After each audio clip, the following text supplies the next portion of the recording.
Hey everyone, it's Fun Around, and my name is Jordan, and you guys asked for it, so here we go. College football. This is going to be for week 6 of college football. Just taking a look at Outlier, I do not trust the rankings that they have for teams because there are so many different strengths of schedules and everything that teams have played. So like if a team has not given up many rushing yards, maybe they played against a bunch of teams that suck with running the ball, or just smaller schools and haven't played those tough matchups. So it's really difficult to process the rankings that Outlier gives you for all of college football. So I wish there was a better way. I am looking at the ESPN Football Power Index, FPI, that does weigh a little bit on the strength of schedule, strength of wins, strength of losses. That's a thing. Point differential, all that stuff. And mixes it all together. So I will be incorporating that, and I will be taking a look at the rankings for some of these plays just because it is there, and it'll give us a little bit of reference to why I'm making the pick. But you will see images that come up about right here. That'll be from a data app called Outlier. There's a link in the description that'll give you a 7-day free trial for Outlier. So with college football, there are thousands of props to choose from. I'm sure you have props that you love, and I am not going to mention them because I don't have enough time for a 5,000 prop video. So if there are plays that you like, that you play all the time and they always hit for you, high hit rate, put them in the comment section. Definitely be something that I'll take a look at. Hopefully this weekend goes well and give me more confidence to do this in the future. I'm not saying I'm not confident in what I've seen. I wouldn't give you a play if I wasn't confident in it. I'm just making the best read possible. So these first couple picks are going to be from this West Virginia and Oklahoma State game. This has one of the highest point totals on Saturday. I think it's the second highest point total. So I'm going to go with Brennan Presley, wide receiver from Oklahoma State, for an anytime touchdown at -133.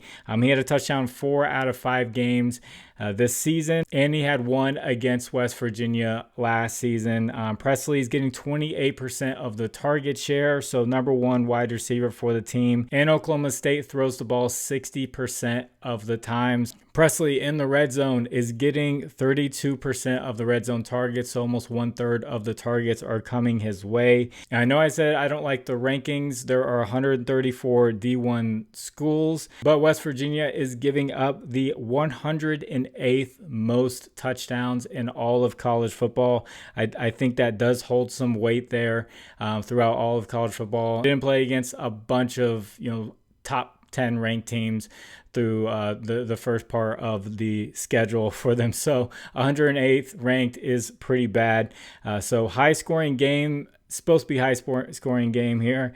I like Brennan Presley, wide receiver of Oklahoma State, to get a touchdown. And on the other side of things for West Virginia, I like CJ Donaldson Jr. for an anytime touchdown at -125. He's gone over in 3 of 4 games this season.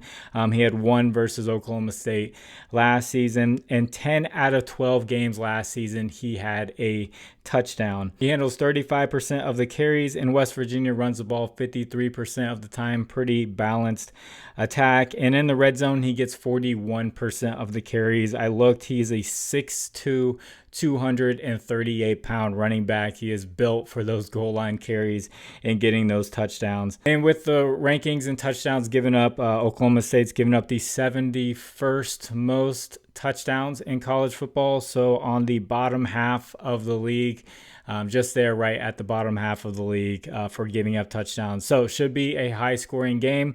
Looking for Presley and then Donaldson to both get touchdowns. If you guys could, please like the video, and if you haven't, please subscribe to the channel. If you have a little bit of extra time, could you just leave a comment for the algorithm? You just put the number 1, and because it's my first time doing a college football video, and you don't have to play any of these, you can just see how it goes, but just put number 1, and that'll help get this video out there for more people to see. And for a lot of these bets, I was looking at the sports books that they were on right now, and most of them just happen to be on Bet365. So if you'd like to try out Bet365, I have a link in the description.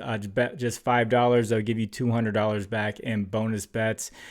So thank you for anyone who uses that link. This third player is going to be a Louisville wide receiver, Ja'Cory Brooks, over 70.5 receiving yards. He's gone over in all 4 games this season, and he just played Notre Dame and barely went over this. This was the toughest game of the season for him. He faces SMU, who's actually a solid team as well. They're 4-1. They're ranked 19th on ESPN's Football Power Index, the FPI. And like I said, that weighs, strength of schedule and stuff like that. So we can get a little bit of rankings, but I can't get like a defense versus passing yards weighted rankings or anything like that. I can't find anything like that out there right now. That'd be a very in-depth tool, and there'd be a lot of variables and difficult to find that formula, the perfect formula for it. But Louisville is ranked 12th on that FPI, so they are a pretty good team as well. This should be a tough fought game. SMU is giving up the 82nd most receiving yards in college. Like I said, take that with a grain of salt. But 82nd is pretty bad. So Brooks is getting 8 targets a game, 25% of the target share, and Louisville passes the ball 53% of the time, so pretty balanced. Brooks is a senior transfer from Alabama. He's 6'3", 195 pounds, so he is a difficult matchup with his size, and he has been able to go over this line a lot. Looking for in a close game, hard-fought game with Louisville SMU. Should be a fun one. Looking for Ja'Cory Brooks go over 71 plus yards. This fourth one's pretty interesting. His last name is Dart, and he's a quarterback. I'm going with Jackson Dart, quarterback of Ole Miss, over 0.5 interceptions at minus 125. Dart has thrown a pick in 2 of 5 games this season, and one of the road games that he played, he's only played one. He threw a pick there against Wake Forest. His first 2 opponents were Furman, who doesn't even show up on ESPN's FPI, and then Middle Tennessee, who is 126 out of 134. So the first 2 opponents were just awful, and he didn't throw a pick there.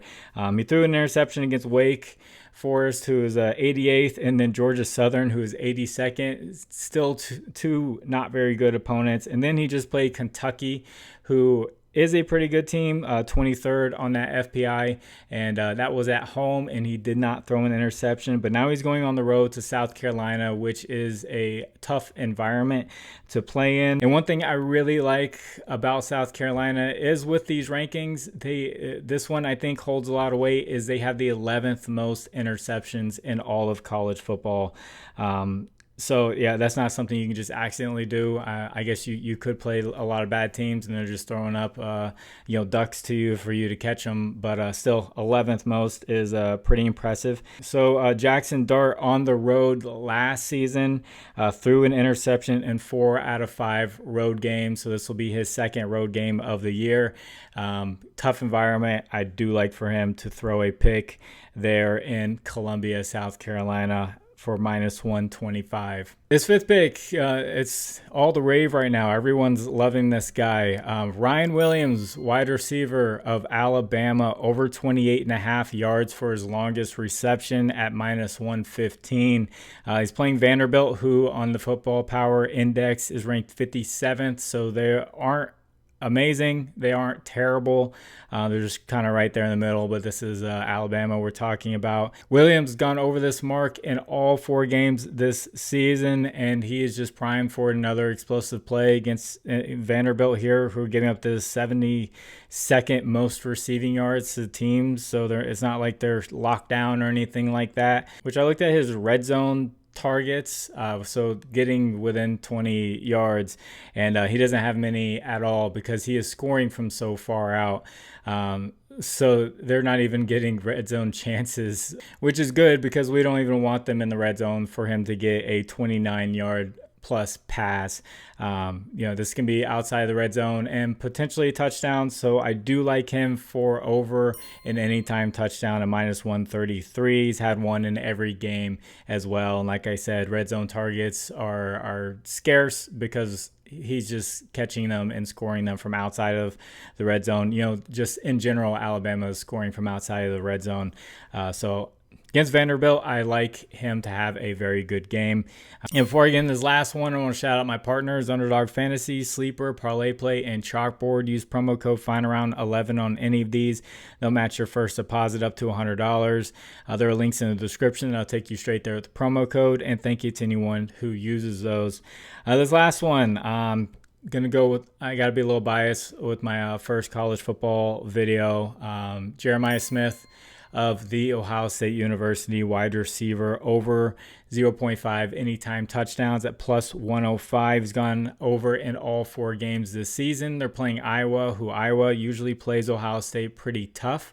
But looking at Iowa's schedule, they haven't really played anyone that good except for Iowa State.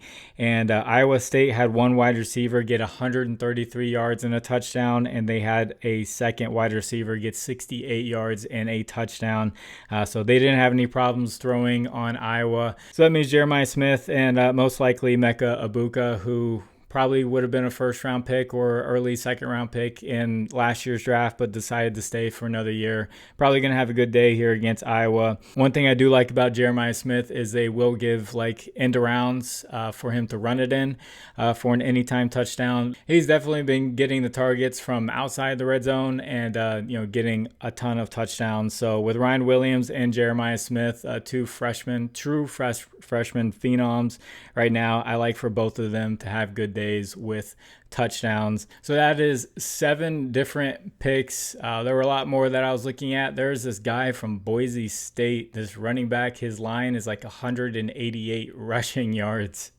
And to get his touchdown line to minus 120, it was 2.5 rushing touchdowns. He had like 6 touchdowns in week 1. That guy was absolutely insane. There were some, other the kicker stuff. There's a lot of kickers out there to choose from, and just the rankings and everything is just difficult to choose from.